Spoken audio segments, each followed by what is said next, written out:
Welcome to Rashmi tax. ನಾನು ಇವತ್ತು ನನ್ನ ಪ್ರೆಗ್ನೆನ್ಸಿ ಜರ್ನಿ ಹೇಗಿತ್ತು ಅಂತ ಮಾತಾಡ್ಬೇಕಂತ ಇದ್ದೀನಿ. ನಾನು ಆಲ್ರೆಡಿ ಇನ್ಸ್ಟಾದಲ್ಲಿ ನನ್ನ ಪ್ರೆಗ್ನೆನ್ಸಿ ಬಗ್ಗೆ ಜರ್ನಿ ಬಗ್ಗೆ ಮಾತಾಡ್ಬೇಕಾ ಇಲ್ಲ ಅಂತ ನನಗೆ ಸ್ಟೋರಿ ಹಾಕಿದಾಗ ಆಲ್ಮೋಸ್ಟ್ 99% ಎಸ್ ಅಂತ ಹಾಕಿದ್ರು. ಸೊ ನಾನು ನನ್ನ ಪ್ರೆಗ್ನೆನ್ಸಿ ಜರ್ನಿ ಬಗ್ಗೆ ಮಾತಾಡಬೇಕು ಅಂತ ವಿಡಿಯೋ ಮಾಡ್ತಾ ಇದ್ದೀನಿ. ನನ್ನ ಪ್ರೆಗ್ನೆನ್ಸಿ ಜರ್ನಿ ಹೇಗಿತ್ತು ಅಂತಂದ್ರೆ, ನಾನು ಒಂದು ಜಾಬ್ಗೆ ಹೋಗ್ತಾ ಇದ್ದೆ. ನಾನು ಜಾಬ್ಗೆ ಹೋಗ್ಬೇಕಾದ್ರೆ ನಂಗೆ ನಾನು ಕನ್ಸೀವ್ ಇರೋದೇ ನನಗೆ ಗೊತ್ತಿರಲಿಲ್ಲ.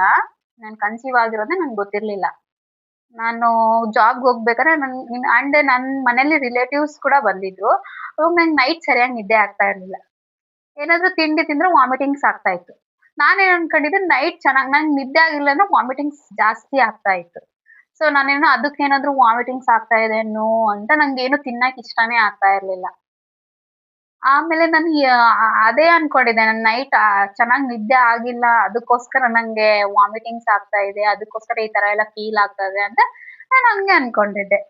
ನೆಕ್ಸ್ಟ್ ಆಮೇಲೆ ನಂಗೆ ಗೊತ್ತಾಯ್ತು, ನಾನು ಪೀರಿಯಡ್ಸ್ ಎಲ್ಲ ಹಾಗೆ ಇಲ್ವಲ್ಲ ಅಂತ ಆಮೇಲೆ ಯೋಚನೆ ಮಾಡಿ ಒಂದಿನ ಯಾರಿಗೂ ಗೊತ್ತಿಲ್ಲದೇನೆ ಚೆಕ್ ಮಾಡ್ಕೊಂಡಿದ್ದೆ. ಆಗ ನನ್ ಕನ್ಸೀವ್ ಅಂತ ಗೊತ್ತಾಗಿ ಫುಲ್ ಹ್ಯಾಪಿ. ಅದು ಖುಷಿ ಆದಾಗ ಯಾರ ಹತ್ರನೂ ಹೇಳ್ಬೇಕು ಅಂತ ಏನೋ ಇರುತ್ತೆ ಅಲ್ವಾ, ಗುಡ್ ನ್ಯೂಸ್ ಅಂದ್ಮೇಲೆ ಯಾರಿಗಾದ್ರೂ ಹೇಳ್ಬೇಕು ಅಂತ. ಅದೇ ತರ ನನ್ಗೂ ಹೇಳ್ಬೇಕು ಅಂತ ಅನಿಸ್ತಾ ಇತ್ತು. ಬಟ್ ನಾನು ಯಾರಿಗೂ ಹೇಳಿಲ್ಲ. ಎಷ್ಟು ಕಂಟ್ರೋಲ್ ಮಾಡ್ಕೊಂಡಿದೀನಿ ನಾನು ಆ ನ್ಯೂಸ್ ನ ಹೇಳಕ್ಕೆ ಅಂತ.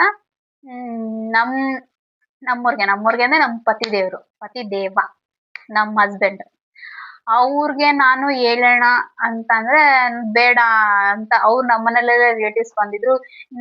ಇವಾಗ ಹೇಳ್ಬಾರ್ದು 3 months ಆ ತರ ಎಲ್ಲ ಇರುತ್ತಲ್ಲ, ನಾನು ಅದ್ರ ಮೈಂಡ್ ಅಲ್ಲೇ ಅದೇ ಇಟ್ಕೊಂಡಿದ್ದೆ. ನಮ್ಮೂರಿಗೆ ಕೂಡ ನಾನು ಏನು ಹೇಳಲಿಲ್ಲ. ಆಮೇಲೆ ನೆಕ್ಸ್ಟ್ ಏನಾಯ್ತು, ನೆಕ್ಸ್ಟ್ ನಾನು ನೋಡ್ಕೊಂಡ್ಮೇಲೆ ನಾನು ಕೆಲ್ಸಕ್ಕೆ ಹೋಗ್ತಾ ಇದ್ದೆ. ಅವಾಗ ನಂಗೆ ಫುಲ್ ವೀಕ್ ಆದಂಗಾಗಿ ನಮ್ಮೂರು ಎಳ್ನೀರ್ ಕುಡಿಸಿದ್ರು, ಏನ್ ಕುಡಿಸಿದ್ರು ವಾಮಿಟಿಂಗ್ಸ್ ಆಗ್ತಾ ಇತ್ತು.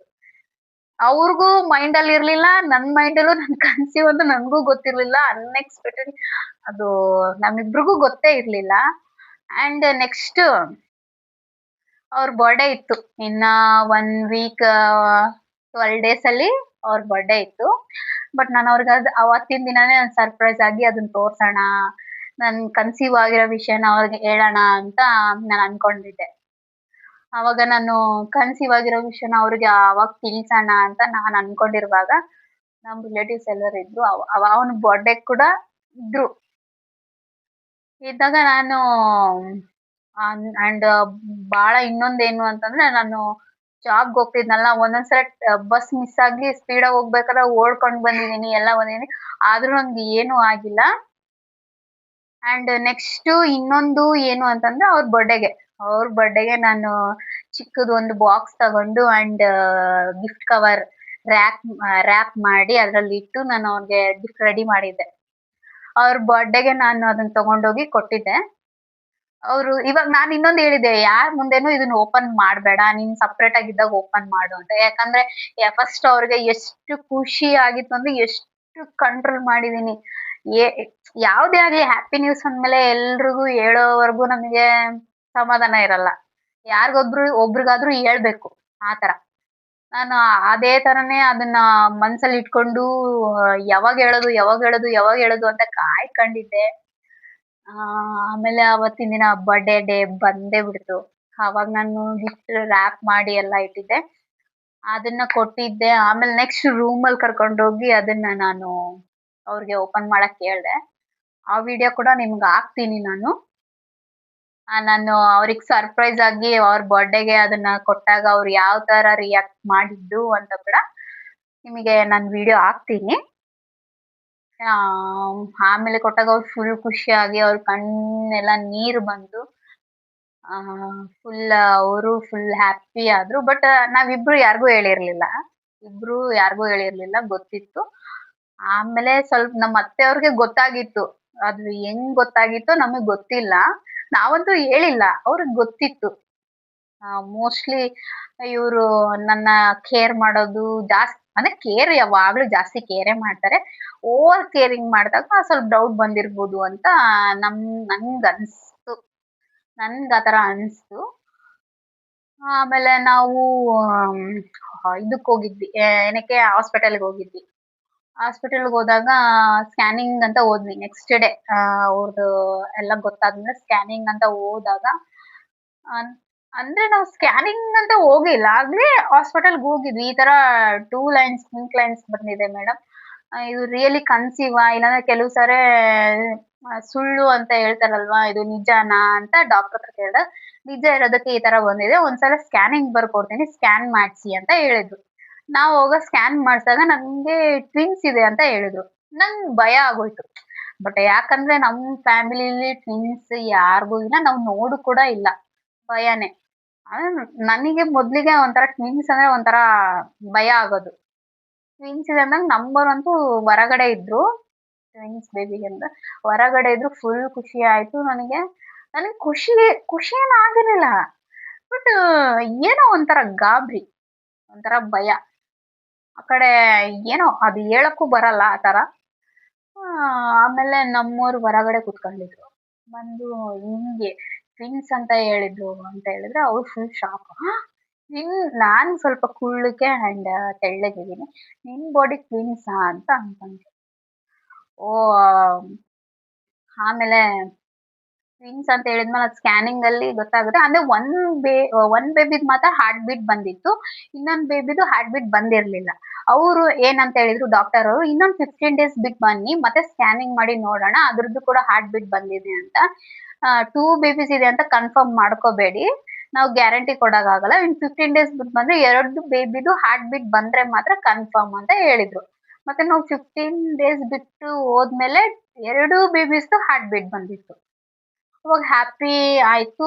ನಾನು ನಮ್ ಮನೇಲಿ ಯಾರಿಗೂ ತಿಳಿಸಿರ್ಲಿಲ್ಲ. ಆಮೇಲೆ ಫಸ್ಟ್ ನಾನ್ ಏನೇ ವಿಷಯ ಆಗ್ಲಿ ನಮ್ ದೊಡ್ಡಕ್ಕ ಇದಾರೆ ಅವ್ರಿಗೆ ಅಂಡ್ ನಮ್ಮಮ್ಮಗೆ, ಇವ್ರಿಬ್ರಿಗೆ ನಾನ್ ಏನೇ ವಿಷಯ ಇರ್ಲಿ ಅವ್ರಿಗೆ, ನಮ್ಮಮ್ಮಗೆ ಹೇಳ್ತೀನಿ, ಇಲ್ಲಾಂದ್ರೆ ನಮ್ ದೊಡ್ಡ ಅಕ್ಕಗೆ ಹೇಳೋದು. ಯಾರಿಗೂ ಹೇಳಲ್ಲ. ಅವ್ರಿಗೆ ವಿಷಯ ತಿಳಿಸಿದಾಗ ಅವ್ರು ಫುಲ್ ಖುಷಿ ಪಟ್ರು. ಬಟ್ ನಾವ್ ಯಾರಿಗೂ ಹೇಳಿಲ್ಲ, ಸಸ್ಪೆನ್ಸ್ ಆಗಿಟ್ಟಿದ್ವಿ. ಅದ್ರಲ್ಲಿ ಟ್ವಿನ್ಸ್ ಬೇರೆ ಫುಲ್ ಖುಷಿ ಎಲ್ರು. ಯಾಕಂದ್ರೆ ನಮ್ ಮನೇಲಿ ಯಾರಿಗೂ ಟ್ವಿನ್ಸೇ ಆಗಿರ್ಲಿಲ್ಲ. ಅದು ಎಕ್ಸ್ಪೀರಿಯನ್ಸು ನಮ್ಗ್ ಆಗಿರ್ಲಿಲ್ಲ. ಸೊ ಆಮೇಲೆ ಅವರು ನಮ್ಮಮ್ಮ ಅವರೆಲ್ಲರೂ ಹೇಳ್ದೆ ಇದ್ರು. ಆಮೇಲೆ ನಮ್ಗೆ one next scanning NT scan ಅಂತ ಬಂತು. NT ಸ್ಕ್ಯಾನ್ ಅಂತ ಬಂದ್ರೆ 3 ಮಂತ್ಸ್ ಅಲ್ಲೇನೋ ಮಾಡ್ತಾರೆ ಅನ್ಸುತ್ತೆ. ಮಾಡ್ತಾರೆ. ಅವಾಗ ನಾವು ಹೋದಾಗ ಸ್ಕ್ಯಾನ್ ಮಾಡಿದಾಗ ಅವರು ಸ್ಟಿಚಸ್ ಬಗ್ಗೆ ಏನು ಹೇಳಿರ್ಲಿಲ್ಲ. ಅಂಡ್ ನಮ್ಮನೆ ಹತ್ರ ಒಂದು ಹಾಸ್ಪಿಟಲ್ ಇತ್ತು, ಗವರ್ನಮೆಂಟ್ ಹಾಸ್ಪಿಟಲ್.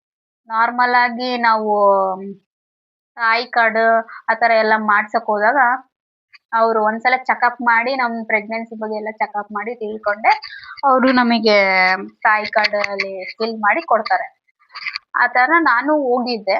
ಆವಾಗ ಅಲ್ಲಿ ಒಬ್ರು ಪ್ರೈವೇಟ್ ಡಾಕ್ಟರ್‌ನೇ ಕರ್ಸಿದ್ರು ಚೆಕಪ್ ಮಾಡಕ್ಕೆ. ಅವ್ರೇನಂದ್ರು, "ನೀವ್ ಫುಲ್ ವೀಕ್ ಆಗಿದ್ದೀರಾ, ನೀವ್ ಶಾರ್ಟ್ ಬೇರೆ ಇದ್ದೀರಾ, ನೀವು ಟ್ವಿನ್ಸ್ ಬೇಬಿ ಆಗಲ್ಲ. ನಿಮಿಗ್ ಸ್ಟಿಚಸ್ ಹಾಕ್ಬೇಕು" ಅಂತ ಹೇಳಿದ್ರು. ಸರ್ವಿಕಲ್ ಸ್ಟಿಚಸ್ ಹಾಕ್ಬೇಕು ಅಂತ ಹೇಳಿದ್ರು. ಅವಾಗ ನನಗೆ ಫುಲ್ ಭಯ ಆಗೋಯ್ತು. ಇದೇನಿದು ಸರ್ವಿಕಲ್ ಸ್ಟಿಚಸ್ ಅದೇ ಅಲ್ವಾ, ಅದ್ರ ಬಗ್ಗೆ ಗೊತ್ತಿರಲ್ಲ. ಫುಲ್ ಭಯ ಆಗೋಯ್ತು. ಸ್ಟಿಚಸ್ ಹಾಕ್ಬೇಕು, ನಮ್ಮ ಹಾಸ್ಪಿಟಲ್‌ಗೆ ವಿಸಿಟ್ ಮಾಡಿ ಅದೇ ಇದೇ ತರ ಹೇಳಿದ್ರು. ನನಗೆ ಫುಲ್ ಭಯ ಆಗೋಯ್ತು. ನಾವೇನಂದ್ರೆ ಮೊದ್ಲು ನಾವು ಡಾಕ್ಟರ್ ಹೇಳ್ಬೇಕಿತ್ತಲ್ಲ ನಮ್ಗ್, ನಾವು ಬೇರೆ ಕಡೆ ತೋರಿಸ್ತಾ ಇದ್ವಲ್ಲ. ಡಾಕ್ಟರ್ ಹೇಳ್ಬೇಕಿತ್ತಲ್ಲ, ಏನಕ್ಕೆ ಹೇಳಿಲ್ಲ ನಮ್ಗೆ ಅಂತ ನಾವು ಫುಲ್ ಭಯ ಪಟ್ಕೊಂಡು, ಇಲ್ಲ ಈ ಡಾಕ್ಟರ್ ಅವ್ರ ಹಾಸ್ಪಿಟಲ್‌ಗೆ ಹೋಗ್ಬೇಕು, ದುಡ್ಡು ತಿನ್ನೋಕ್ಕೋಸ್ಕರ ಈ ತರ ಹೇಳ್ತಿದ್ದಾರೆ ಅಂತ ಏನೋ ತಲೆಯಲ್ಲಿ ಆ ತರ ಬರ್ತಾ ಇತ್ತು. ಏನಕ್ಕೆ ಈ ತರ ಹೇಳ್ತಿದ್ದಾರೆ ಅಂತ. ಆಮೇಲೆ ಒಂದ್ಸಲ ನಾವು ತೋರ್ಸ್ಕೊಳ್ಳೋ ಡಾಕ್ಟರ್ ಹತ್ರನೇ ಹೋಗಿ ಈ ತರ ಹೇಳಿದ್ರು ಮೇಡಮ್, ನಮ್ಗೆ ಸ್ಟಿಚಸ್ ಹಾಕ್ಸ್ಬೇಕು ಅಂತ ಹೇಳಿದ್ರು ಅಂತಂದ್ರೆ, ಹೌದು ನಾನು ನಿಮ್ಗೆ ಹೇಳ್ಬೇಕು ಅಂತ ಇದ್ದೆ.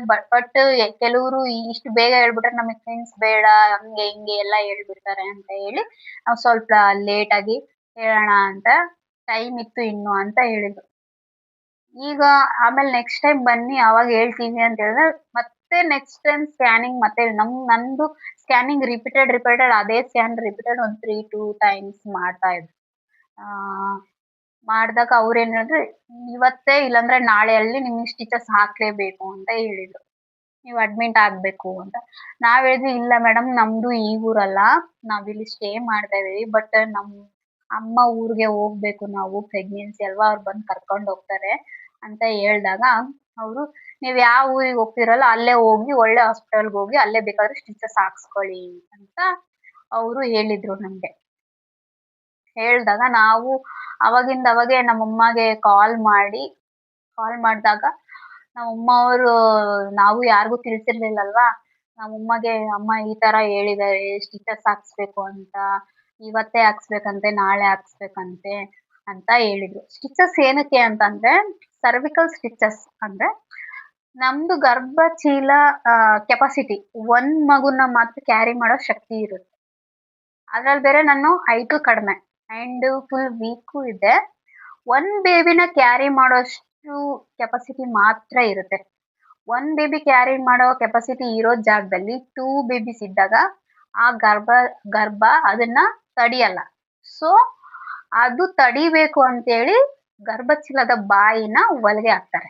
ಅದಕ್ಕೆ ಸರ್ವಿಕಲ್ ಸ್ಟಿಚಸ್ ಅಂತ ಹೇಳ್ತಾರೆ. ಆ ತರ ನನಗೆ ಹಾಕಿದ್ರು. ಅವಾಗ ನಾವು ಅವಾಗಿಂದ ಅವಾಗೆ ನಮ್ಮಮ್ಮ ಬಂದು ನಾಳೆನೆ ಇವತ್ತು ಫೋನ್ ಮಾಡಿ ಹೇಳಿದ್ರು ಅವತ್ತೇ ನಾಳೆನೆ ಬಂದು ಅವತ್ತೇ ಕರ್ಕೊಂಡು ಹೋಗ್ಬಿಟ್ರು ನನ್ನ ಅಮ್ಮನೂರಿಗೆ. ಕರ್ಕೊಂಡೋಗಿ ಅಲ್ಲಿ ಹಾಸ್ಪಿಟಲ್ಗೆ ಹೋಗಿದ್ವಿ. ಅವರು ಹೌದು ಇನ್ನ ನಮ್ಗೆ ಆಗ್ಲೇ 14 ವೀಕ್ಸ್ 15 ವೀಕ್ಸ್ ಇತ್ತು. ಅವ್ರೇನಂದ್ರು ನಿಮ್ಗೆ ಇನ್ನ 12 ವೀಕ್ಸ್ಗೆ ನೀವು ಸ್ಟಿಚಸ್ ಹಾಕ್ಸ್ಕೋಬೇಕು, ಆಲ್ರೆಡಿ ನಿಮ್ಗೆ 14 ವೀಕ್ಸ್ ಇದೆ ಅಂತ. ಅವ್ರು ಇನ್ನ ಶಾಕ್. ಅವಾಗ ಇನ್ನ ಭಯ ಪಟ್ಕೊಂಡ್ಬಿಟ್ವಿ ನಾವು. ಅವಾಗ ಇನ್ನ ಭಯ ಪಟ್ಟಾಗ ಅವ್ರು ಏನಂತ ಹೇಳಿದ್ರು ಅಂತಂದ್ರೆ ಆಯ್ತು ಅಡ್ಮಿಟ್ ಆಗಿ ಅಂತ ಹೇಳಿದ್ರು. ಅಡ್ಮಿಟ್ ಆಗ್ತೀರಾ ಅಡ್ಮಿಟ್ ಆಗಿ, ಇವಾಗ ಅಡ್ಮಿಟ್ ಆದ್ರೆ ಮಾರ್ನಿಂಗ್ಗೆ ಮಾಡೋದು, ಏನು 6 ಅವರ್ಸ್ ಏನು ತಿಂದಿರ್ಬಾರ್ದು ನೀವು ಅಂತ ಹೇಳಿದ್ರು. ಅದಕ್ಕೋಸ್ಕರ ನಾವು ಏನು ತಿಂದಿಲ್ದೆ ಸಾರಿ ಅವಾಗ ನಾನು ಊಟ ಮಾಡ್ಕೊಂಡೆ ಹೋಗಿದ್ದೆ. ಅದಕ್ಕೋಸ್ಕರ ನನಗೂ ಭಯ ಕೂಡ ಇತ್ತು. ನಾಳೆ ನಾನು ಅಡ್ಮಿಟ್ ಆಗ್ತೀನಿ ಅಂತ ನಮ್ಮ ಅಮ್ಮಗೆ ಎಷ್ಟು ಕೇಳ್ಕೊಂಡೆ. ನಂಗೆ ಭಯ ಆಗ್ತಾ ಇತ್ತು. ಪ್ಲೀಸ್ ಅಮ್ಮ ನಾನು ನಾಳೆ ಅಡ್ಮಿಟ್ ಆಗ್ತೀನಿ, ಇವತ್ತು ಬೇಡಮ್ಮ ಬೇಡಮ್ಮ ಅಂತ ನಾನು ನಮ್ಮಮ್ಮನ ಇದ್ ಮಾಡಿದ್ರೆ, ಆಯ್ತು ಬಿಡಿ ಯಾವತ್ತಿದ್ರು ಸ್ಟಿಚಸ್ ಹಾಕದೆ ಅಲ್ಲ, ಏನಕ್ಕೆ ಈ ತರ ಭಯ ಪಡ್ತೀಯಾ ಅಂತ ನಮ್ಮಮ್ಮ ಹೇಳಿದಾಗ, ಇಲ್ಲ ಅಮ್ಮ ನಂಗೆ ನಾಳೆ ಅಮ್ಮ ಅಂತ. ಪ್ರಾಬ್ಲಮ್ ಆಗಿರೋದ್ರಿಂದ ನಾನು ಮತ್ತೆ ಸೆಕೆಂಡ್ ವಿಡಿಯೋ ಮಾಡಬೇಕಾಯ್ತು. ಏನು ಅಂತಂದರೆ ನಾನು ನೆಕ್ಸ್ಟ್ ನಮ್ಮಮ್ಮ ಹೇಳಿದ್ರು ಅಂತಂದಲ್ವಾ, ಯಾವ ಥರ ಅಂದರೆ ಅಮ್ಮ ಮಾರ್ನಿಂಗ್ ಅಮ್ಮ ಇವತ್ತು ಬೇಡ ಅಮ್ಮ ನಾಳೆ ಅಡ್ಮಿಟ್ ಆಗ್ತೀನಿ ಅಂತ ನಮ್ಮಮ್ಮ ಅವ್ರಿಗೆ ಹೇಳಿದಾಗ ಅವ್ರೇನು ಹೇಳಿದ್ರು ಅಂದರೆ, ಯಾವತ್ತಿದ್ರೂ ಸ್ಟಿಚಸ್ ಹಾಕ್ಸ್ಕೋಬೇಕಲ್ವಾ, ಏನಕ್ಕೆ ಭಯ ಪಡ್ತಾ ಇದೀಯಾ, ಹಾಕ್ಸ್ಕೊಂಬಿಡು ಅಂತಂದರೆ, ಇಲ್ಲಮ್ಮ ನಂಗೆ ಭಯ, ನಾನು ನಾಳೆ ಅಡ್ಮಿಟ್ ಆಗ್ತೀನಿ ಅಂತ ನಾನು ಹೇಳ್ತಾ ಇದ್ದೆ. ನೆಕ್ಸ್ಟ್ ಡೇ ಮಾರ್ನಿಂಗ್ 6 o'clock ನಾನು ಅಡ್ಮಿಟ್ ಆಗೋಕ್ಕೆ ಹೋದಾಗ ಅವಾಗ ನನಗೆ ಜಸ್ಟ್ ಪಿನ್ ಹಾಕ್ತೀನಿ, ಇಲ್ಲಿ ಗ್ಲೂಕೋಸ್ ಹಾಕ್ತಾರಲ್ವಾ, ಪಿನ್ ಹಾಕ್ತೀನಿ ಅಂತ ಹೇಳಿ ಕರ್ಕೊಂಡೋಗಿದ್ರು. ಕರ್ಕೊಂಡೋದಾಗ ಅವಾಗ ಕರ್ಕೊಂಡು ಹೋಗಿದ್ರು.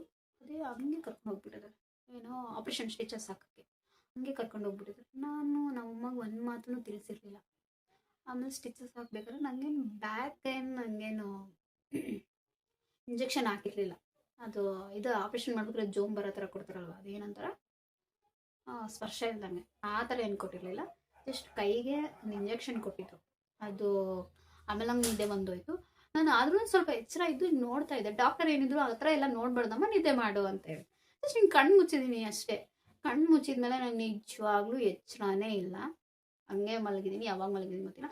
ಆಮೇಲೆ ಬೆಡ್ ಮೇಲೆ ಕರ್ಕೊಂಡು ಬಂದು ಹಿಂಗೆ ಎತ್ತಿ ಹಾಕ್ಬೇಕಾದ್ರೆ ಅವಾಗ ನನಗೆ ಗೊತ್ತಾಯ್ತು, ಸ್ವಲ್ಪ ಪೇನ್ ಆಯಿತು. ಅವಾಗ ಎಚ್ಚರ ಆಗಿರೋದು. ಆಮೇಲೆ ನಂಗೆ ಸ್ವಲ್ಪ ಬೇಜಾರಿತ್ತು. ನಮ್ಮ ಹಸ್ಬೆಂಡ್ ಅವ್ರು, ನಮ್ಮ ಪತಿ ದೇವ ಅವರು ಬರಬೇಕಿತ್ತು ಜೊತೆ. ಯಾವುದೇ ಹುಡುಗಿ ಆದ್ರೂ ಅದೇ ಥರ ಅಲ್ವಾ ಬಯಸೋದು. ಅವಾಗ ಜೊತೆಗಿರ್ಬೇಕಿತ್ತು ಅಂತ ಸ್ವಲ್ಪ ಬೇಜಾರು ಪಟ್ಟೆ. ಓಕೆ, ಆಮೇಲೆ ಅವರು ಹೇಳಿದರು ಸ್ಟಿಚಸ್ ಎಲ್ಲ ಹಾಕಿದ್ಮೇಲೆ ಕಂಪ್ಲೀಟ್ಲಿ ಬೆಡ್ ರೆಸ್ಟ್ ಮಾಡಬೇಕು ನೀನು ಅಂತ ಹೇಳಿದರು. ಆಮೇಲೆ ನಾವು ಮನೆಗೆ ಬಂದ್ವಿ. 1 day ಮಾತ್ರ ಅಡ್ಮಿಟ್ ಮಾಡ್ಕೊಂಡಿದ್ರು. ಆಮೇಲೆ ನಾವು ಮನೆಗೆ ಬಂದ್ವಿ. ಮನೆಗೆ ಬಂದಮೇಲೆ 1 month ಎಲ್ಲ ಚೆನ್ನಾಗಿತ್ತು ಗೈಸ್. 1 month ಎಲ್ಲ ಆದಮೇಲೆ 5th ಮಂತ್ಗೆ ಮತ್ತೆ ಬ್ಲೀಡಿಂಗ್ ಆಗೋಯ್ತು. ಆಮೇಲೆ ಬ್ಲೀಡಿಂಗ್ ಆಗೋದ್ಮೇಲೆ ನಂದು ಎಷ್ಟು ಅದೃಷ್ಟ ಇದೆ ನೋಡಿ ಗೈಸ್. ನೈಟ್ ಎಲ್ಲ ನಮಗೆ ಹೊಟ್ಟೆಯಲ್ಲಿ ಒಂಥರ ಆ್ಯಸಿಡಿಟಿ ಅದಕ್ಕೆ ಉಬ್ಬರಿಸ್ದಂಗೆ ಆಗುತ್ತಲ್ವ, ಆ ಥರ ಫೀಲ್ ಆಗ್ತಾಯಿತ್ತು. ನಾನು ಮಂಡಕ್ಕಿ ತಿಂದಿದ್ದೆ. ಮಂಡಕ್ಕಿ ತಿಂದಾಗ ನನಗೆ ಏನಕ್ಕಪ್ಪ ಈ ಥರ ಮೋಸ್ಟ್ಲಿ ಮಂಡಕ್ಕಿ ತಿನ್ಬೇಕು ಆ್ಯಸಿಡಿಟಿ ಗ್ಯಾಸ್ಟ್ರಿಕ್ ಆಗಿ ಈ ಥರ ಆಗ್ತಾ ಇರಬೇಕು ಅಂತ. ಮಾರ್ನಿಂಗ್ 6 o'clock ಹಂಗೆ ಎದ್ದಿದ್ದೀನಿ, ಫುಲ್ ಬ್ಲೀಡಿಂಗ್, ಫುಲ್ ಶಾಕ್. ಇದೇನಪ್ಪ ಇಷ್ಟೊಂದು ಕಷ್ಟ ಆಗ್ತಾ ಇದೆ ನನಗೆ ಪ್ರೆಗ್ನೆನ್ಸಿ ಆದಮೇಲೆ. ಅದರ ಟ್ವಿನ್ಸ್ ಅಂತ ಹೇಳಿದ್ರು, ಅದು ಖುಷಿ ಪಡೋಂಗಿಲ್ಲ. ನೆಕ್ಸ್ಟ್ ಹಾಸ್ಪಿಟಲ್ಗೆ ಹೋದಾಗ ಸ್ಟಿಚಸ್ ಅಂತ, ಅದೊಂದು ಕಷ್ಟಪಟ್ಟಾಯಿತು. ಸ್ಟಿಚಸ್ ಹಾಕ್ಸ್ಕೊಂಡು ಅದನ್ನು ನೋವುಪಟ್ಟಾಯಿತು. ಆಮೇಲೆ ಇನ್ನು ಇದು ಸರಿ ಆಗಂಗಿಲ್ಲ, ಮತ್ತೆ 1 monthಲ್ಲಿ ಬ್ಲೀಡಿಂಗ್ ಆಗೋಯ್ತು. ಈ ಥರ ಅನಿಸ್ಬಿಡ್ತು ನನಗೆ. ಆವಾಗ ನಾನು ಬ್ಲೀಡಿಂಗ್ ಆದ ತಕ್ಷಣ ಮಾರ್ನಿಂಗ್ಗೆ ನಾವು ಹಾಸ್ಪಿಟಲ್ಗೆ ಹೋಗಿದ್ವಿ. ಅದು ದೇವ್ರು ಇದ್ದಾನೆ ಅಂತ ನಂಗೆ ಆವಾಗ ಒಂದು ಕ್ಷಣಕ್ಕೆ ಅನಿಸ್ಬಿಡ್ತು. ಏನಕ್ಕಂದ್ರೆ ಡಾಕ್ಟರ್ ಯಾವಾಗಲೂ ಅಲ್ಲಿ ಇರೋದಿಲ್ಲ. ಅವರು ಆಪ್ರೇಷನ್ಸ್ ಏನಾದರೂ ನಾವು ಹೇಳಿ ಇದು ಮಾಡಿದ್ರೆ ಮಾತ್ರ ಅಲ್ಲಿಗೆ ಬಂದಿರ್ತಾರೆ. ಅದರಲ್ಲಿ ಯಾವುದೋ ಆಪ್ರೇಷನ್ ಇತ್ತು, ಅದೇ ಟೈಮಲ್ಲಿ ನಾವು ಆಪ್ರೇಷನ್ ಮುಗಿಸ್ಕೊಂಡು ಹೊರಗಡೆ ಬರೋಕ್ಕೆ ನಾವು ಹೋಗೋದಕ್ಕೆ ಅವಾಗ ಚೆಕ್ ಮಾಡಿದ್ರು. ಹೌದು, ತುಂಬ ಸ್ಟಿಚಸ್ ಹಾಕಿರೋದೆಲ್ಲ ಮೆತ್ತಗಾಗಿದೆ, ನೀವು ಅಡ್ಮಿಟ್ ಆಗಬೇಕಾಗತ್ತೆ. ನಾವು ಆದಷ್ಟು ಟ್ರೈ ಮಾಡ್ತೀವಿ ಉಳಿಸ್ಕೊಳಕ್ಕೆ ಟ್ರೈ ಮಾಡ್ತೀವಿ, ಅದ್ರ ಮೇಲೆ ನಿಮ್ಮ ಲಕ್ಕು ಅಂತೇಳಿ ಎಲ್ಲ ಮೆಡಿಸಿನ್ಸ್ ಕೊಟ್ಟರು. ಎಲ್ಲ ಮಾಡಿದ್ಮೇಲೆ ನಾನು ಬ್ಲೀಡಿಂಗ್ ಸ್ಟಾಪ್ ಆಯಿತು.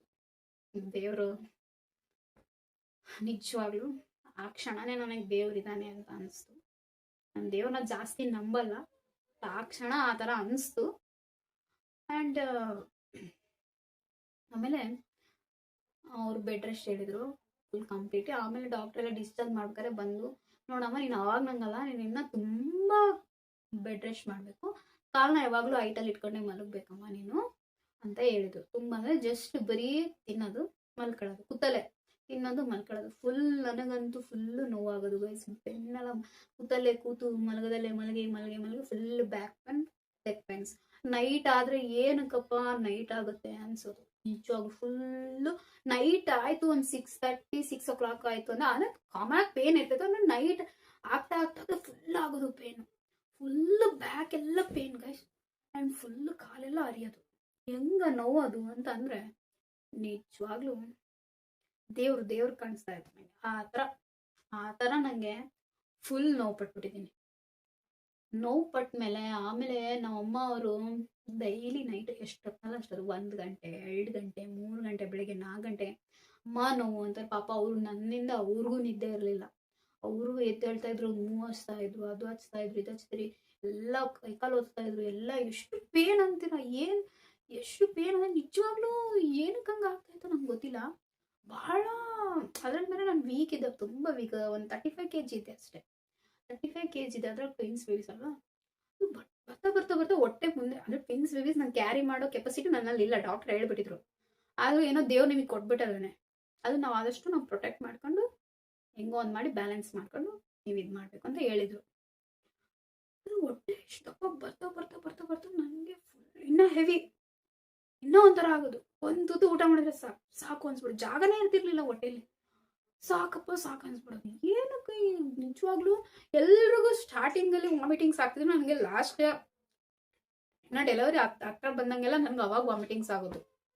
ಹಂಗೆ ನಂಗಂತೂ ಫುಲ್ಲು ಹುಚ್ಚಿಡ್ದು ಹೋಗೋದು. ಏನಪ್ಪ ಇನ್ನು ಯಾವಾಗ ನಿಜವಾಗ್ಲೂ ಗೈಸ್ ಒಂದೊಂದು ಕ್ಷಣನೂ ಯಾವಾಗ ಎಷ್ಟು ಬೇಗ ಕಳೆಯುತ್ತೆ ಅಂತ ನಾನು ವೇಟ್ ಮಾಡಿದ್ದೀನಿ. ಒಂದೊಂದು ದಿನನೂ ಒನ್ ಡೇ ಇವತ್ತು ಯಾವಾಗ ಮುಗಿಯುತ್ತೆ, ಇವತ್ತಿನ ದಿನ ಹೆಂಗೆ ಮುಗಿಯುತ್ತೆ, ಯಾವಾಗ ಮುಗಿಯುತ್ತೆ ಅಂತಲೇ ನಾನು ಆ ಥರ ನನಗೆ ಅನಿಸ್ಬಿಟ್ಟಿತ್ತು. ಅಷ್ಟು ನೋವು ಪಟ್ಬಿಟ್ಟಿದ್ದೀನಿ. ವಾಶ್ರೂಮ್ ಕೂಡ ನೀನು ಹೋಗ್ಬಾರ್ದಮ್ಮ ಅಂತ ಕೂಡ ಹೇಳಿದರು. ಬಟ್ ನನಗೆ ವಾಶ್ರೂಮ್ ಕೂಡ ಬೆಡ್ ರೆಸ್ಟ್ ಹೇಳಿದ್ರು, ವಾಶ್ರೂಮ್ ಕೂಡ ನೀನು ಹೋಗಂಗಿಲ್ಲ ಅಂತ ಆ ಥರ ಎಲ್ಲ ಹೇಳಿದರು. ಬಟ್ ನಾನು ಮಾತ್ರ ನನಗೂ ಅಸಹ್ಯ ಆಗ್ಬಾರ್ದು, ಇನ್ನೊಬ್ರಿಗೂ ಅಸಹ್ಯ ಆಗ್ಬಾರ್ದು ಅಂತೇಳಿ ನಿಧಾನಕ್ಕೆ ಹಂಗೆ ನಡ್ಕೊಂಡೋಗಿ ವಾಶ್ರೂಮ್ಗೆ ಹೋಗಿ ಬರ್ತಾಯಿದ್ದೆ. ಬಟ್ ತುಂಬ ನೋವು ಪಟ್ಟಿದ್ದೀನಿ, ನಿಜವಾಗ್ಲೂ ತುಂಬ ಅಂದರೆ ಫುಲ್ ನೋವು ಪಟ್ಟಿದ್ದೀನಿ, ಹೇಳಂಗೂ ಇಲ್ಲ. ತುಂಬ ಅನುಭವಿಸಿದ್ದೀನಿ ನಾನು. ಆಮೇಲೆ 7 monthsಲ್ಲಿ ನನಗೆ ತುಂಬ ಪೇನ್ ಬಂದಾಗ ನಾವು ಅಡ್ಮಿಟ್ ಆಗಿದ್ವಿ. ಅಡ್ಮಿಟ್ ಆದಾಗ ಅವರು ಟ್ರೀಟ್ಮೆಂಟ್ ಕೊಟ್ಟರು, ಇವಾಗೆ ಮಾಡೋದು ಬೇಡ ಅಂತ ಹೇಳಿ, ನಿಮ್ಮದು ಹೊಟ್ಟೆ ಚಿಕ್ಕದಿರೋದ್ರಿಂದ 2 babies ಇರೋದ್ರಿಂದ ಆ ಥರ ಎಲ್ಲ ಪೇನ್ ಆಗುತ್ತೆ, ಮಗು ಜಾಗ ಮಾಡ್ಕೊಳ್ಳೋಕ್ಕೆ ಅಂತ ಹೇಳಿದರು. ಹೇಳಿದಾಗ ಸಾರಿ ಗೈಸ್, ನನ್ನ ಬೇಬಿ ಅಳ್ತಾ ಇತ್ತು, ಸೊ ಹೋಗಿದ್ದೆ.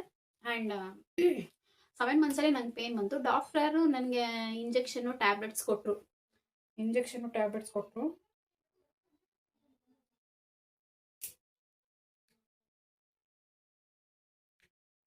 ಡಾಕ್ಟರ್ ನನಗೆ ಇಂಜೆಕ್ಷನ್ನು ಆ್ಯಂಡ್ ಟ್ಯಾಬ್ಲೆಟ್ಸ್ ಕೊಟ್ಟರು ಗೈಸ್. ಇನ್ನೊಂದು ಸ್ವಲ್ಪ ದಿನ ಹೋಗ್ಲಿ ಅಮ್ಮ ಅಂತ.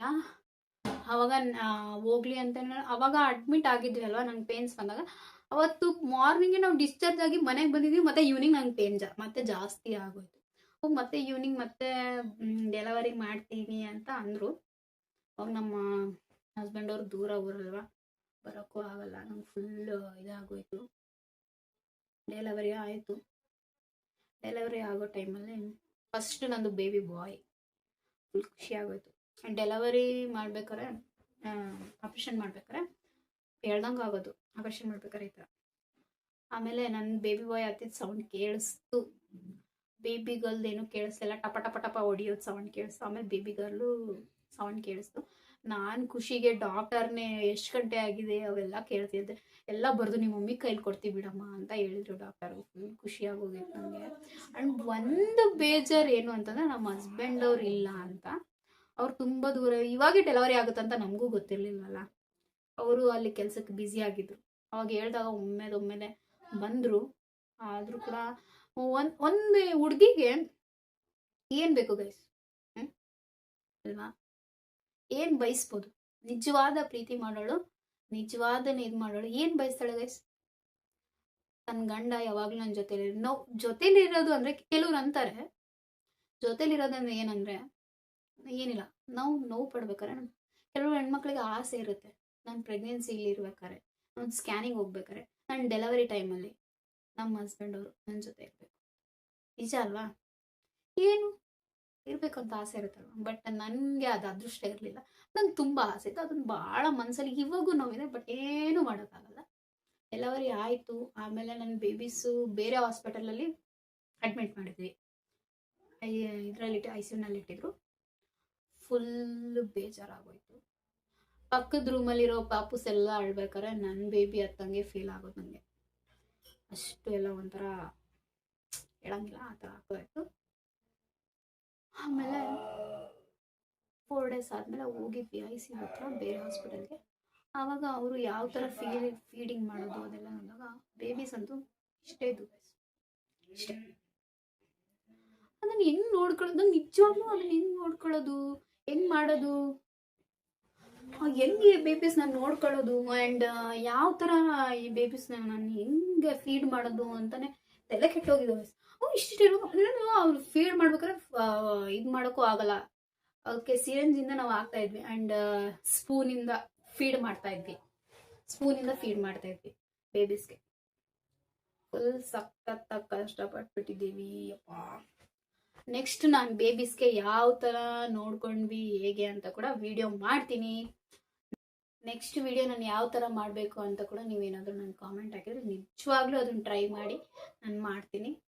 ನಾನು ತಪ್ಪಾಗಿ ಏನಾದರೂ ಮಾತಾಡಿದರೆ ಅದಕ್ಕೂ ಸಾರಿ. ಆ್ಯಂಡ್ ಯಾವ ಥರ ಮಾತಾಡಬೇಕು ಅಂತ ಕೂಡ ನೀವು ಹೇಳಬೇಕು ನನಗೆ. ಫಸ್ಟ್ ಟೈಮ್ ನಾನು ವಿಡಿಯೋ ಮಾಡೋದ್ರಿಂದ. Thank you guys, bye.